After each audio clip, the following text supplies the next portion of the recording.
G'day traders, Sam here from Trade to Prosper, giving you another crypto update.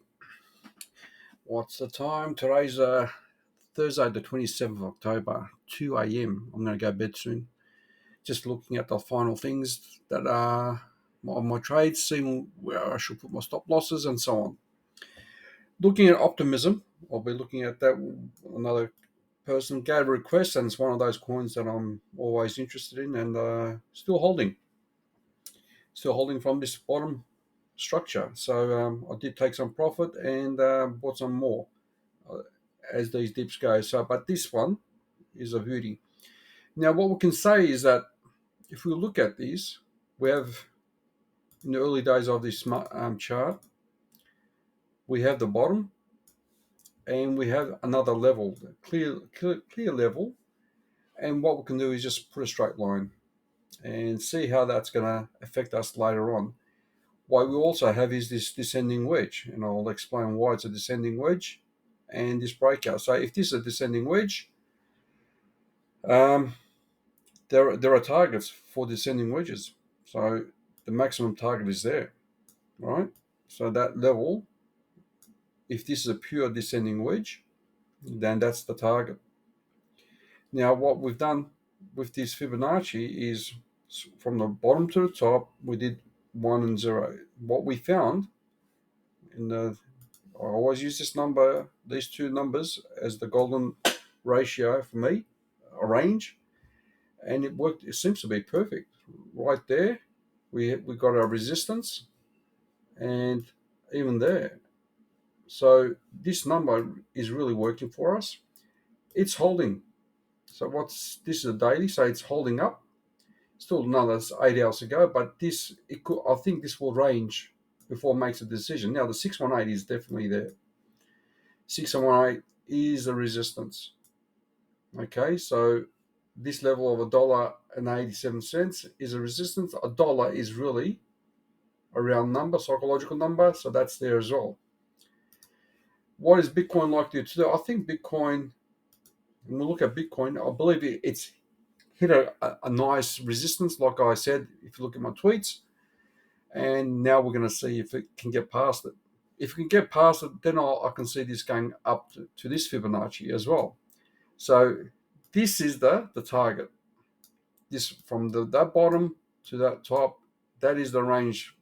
But if this is a descending wedge, we hit one of our ranges, and that was pretty much evident. That was one of our range as well. There. Now, if we look at this from a different perspective, you can see that ultimately, if we look from this perspective, ultimate target is back up there. If we look at it from that perspective, and we just do that, so it is a bit confusing. I'm using this at the moment, but there is definitely merit to the other one as well. How much more is that? Well, we need to take it stage by stage, really. At the end of the day, we don't know what Bitcoin's going to do. So this is definitely a Fibonacci level that's going to be strong resistance. Now, we can play this game where we can say, okay, we might be able to do this. If this is the main resistance, then what we can do is, let's just put this there. We play this imaginary game, and that is our channel to the downside and the top of the channel. So if we were to do that, let's see, let's just get this one first. Come on, I'm clicking it, and I'll just duplicate that and see if it's give a take. Yeah, you can say that. Interesting how that works out, doesn't it? From there to there. So now this channel obviously has levels within it. So let's see if there's any confluence with what I'm just saying here. I just want to see it.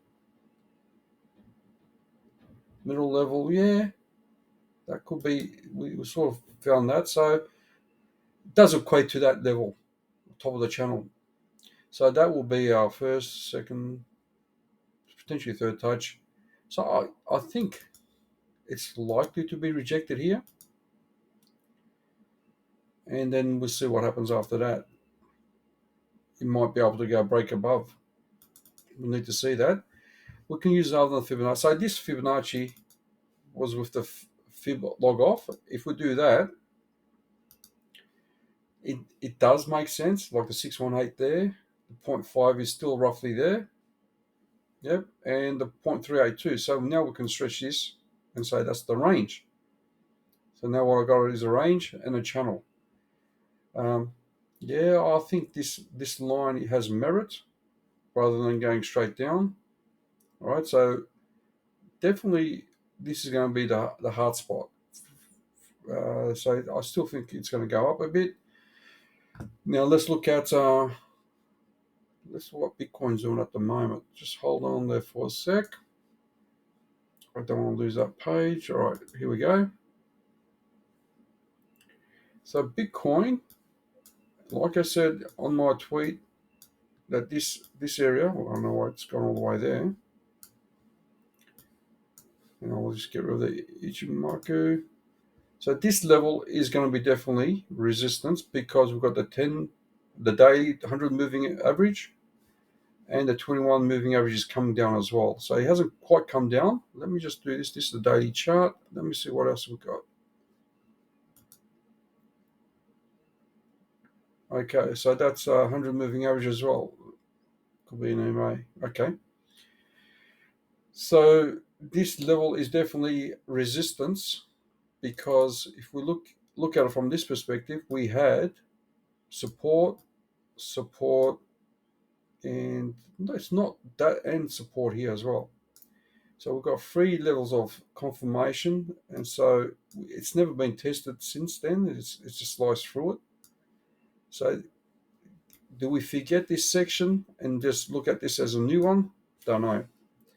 But at the moment, that is got confluence, and obviously that level there is another level right there. So you can see the Fibonacci's that I've assigned to these charts has confluence in them. So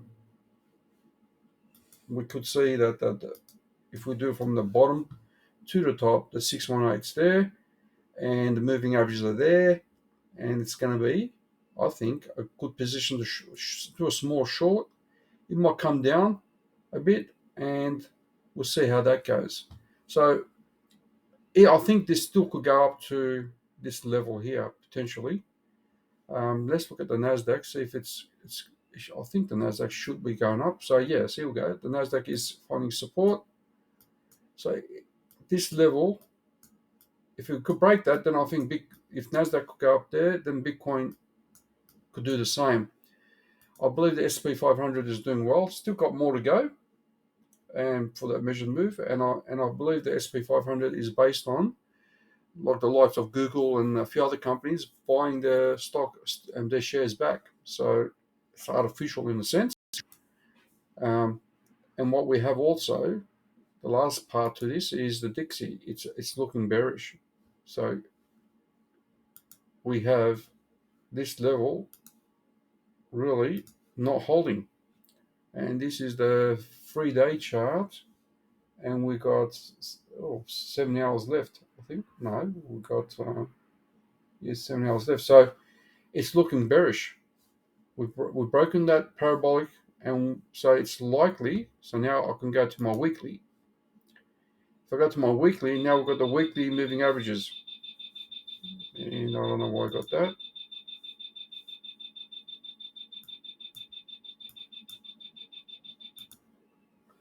Now if we go to this chart, and I'll look on the weekly 10 and 20 moving average, this is the main one that I'm looking at. I'm using the 10 and 20 moving ribbon, and at the time the 10 and the weekly ribbon is still there intact. So it hasn't, even though short term is bearish, the fact that we dropped that level is a bearish sign. However, if we look at this from that perspective and we do our Fibonacci against it, let's just see. doing the cradle trade. Let's just reverse that. Let's see where have I got.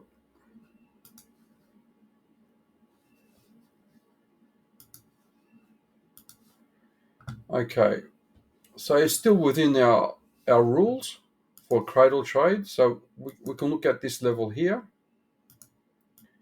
and yeah, ideally it should be there, the weekly level.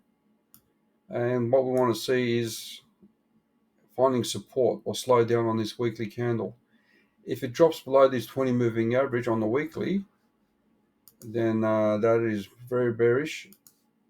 And so we've got our levels. And let me just check this for a sec. I need to put the logs on. Yeah, that's better. So we've got that level there as support. And we've got a 0.5, give or take. We better just make this align with that level, so we just ignore some of the wicks. And so we've got these levels here. So this, let me just get rid of that. If we get a small bullish candle here, we can probably see it come back up again. And so, as you know, we are aligning this with our, whoops, I should have done that.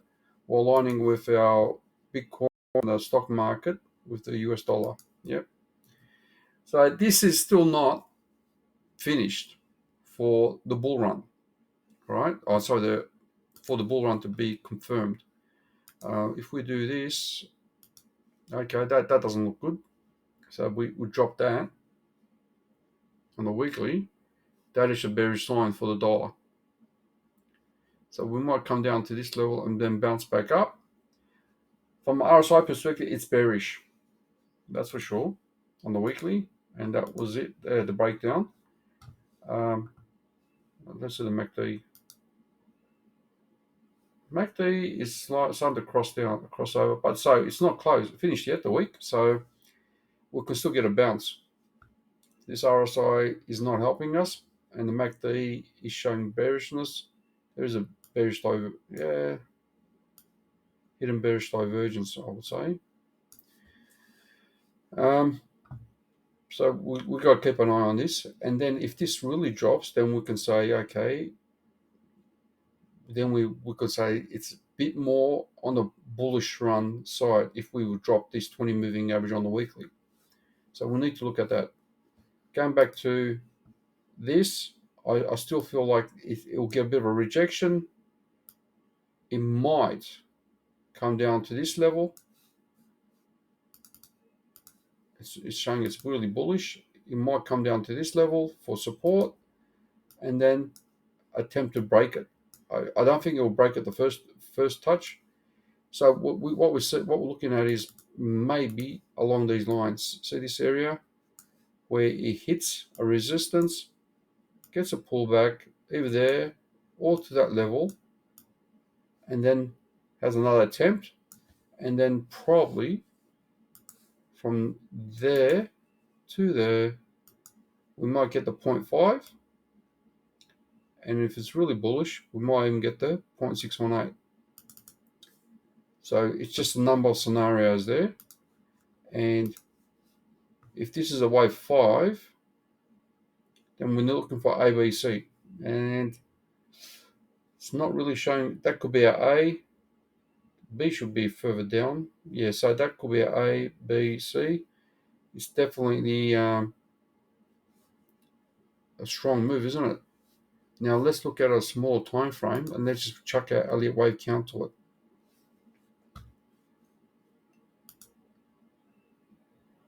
Okay, so that's our, okay, that's 5, that's A. So B, like I said, B should come down.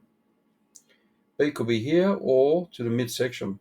Okay, and then we can see C coming up. So it might come down to the, like I said, or come down further before it goes higher. And then we go, and then that is, you can see that, right? It's flush there. That band is going to be our main resistance.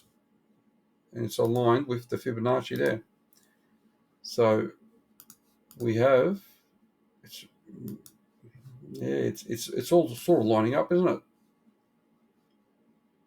And then we have that. So if this was to come up to there, then we can assume that we have a formation of some sort. And this we've seen this formation many times before. You see it, and that is a bullish formation actually. So if we can say this is our A, I'm just thinking out loud. I'm not saying it's the case. If that's our A, that's our B, that's our C, and our D is probably there, and E somewhere around here. Yep. Or we can get rid of that. Or we do on a smaller scale, comes down. This is a bit scary. The bullish version, A, B, C. It could be the 1, 2, 3, and then up, or E. So we can have this version. This is the bullish perspective, and then we go bullish, and up we go.